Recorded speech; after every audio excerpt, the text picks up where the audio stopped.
Hello everyone नमस्कार जय जगन्नाथ। तो एबे जो प्रकार खरा होची ना पेट को ठंडा करवा बहुत जरूरी। आजिकल पिला माने ना मांडिया चुना बोली कौन जानती मांडिया चुना रे जदि जाऊ करके देती ना खाती। तो से लगी ना मु गोटे अलग ट्रिक बनैली मुझे चल मांडिया चुना रे ना आज मु इडली बनईदेवी जोड़ा पिला मानू जना भी पड़ोनी और खाई भी देवे।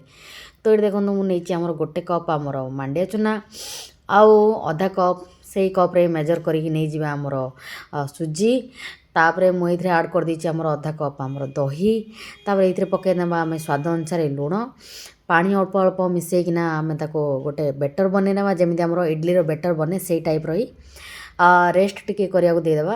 रेस्ट कलापर माने गोटे 15-20 मिनट रेस्ट करिया देदेबा ना आपन को जदि हड़बड़ी अच्छी ताले आपन इंस्टांट करके बनई पारे कहीं यहाँ हूँ इंस्टांट रेसिपीटा जोड़ा कि सका ब्रेकफास्ट कौन बनईबी बहुत जन भावुए।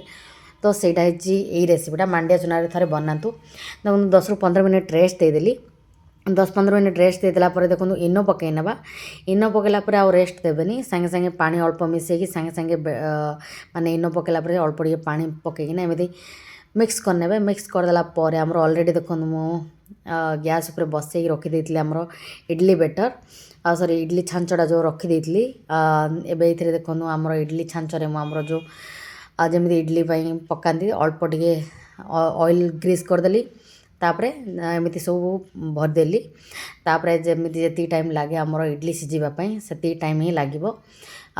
इडली होइछि कि नहीं चेक करने आप फोक्र हेल्प हो कि गोटे कंटार हेल्प हो एमती भरिकी बाहर करदे देखिए होइछि कि नहीं।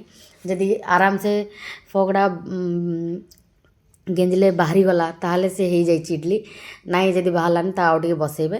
तो सेमती भाव में मुझे सब प्रोसेस करी सहित मुझे ये बनई दी प्योर टमाटो चटनी जोड़ा कि मो दुष्ट को बहुत पसंद।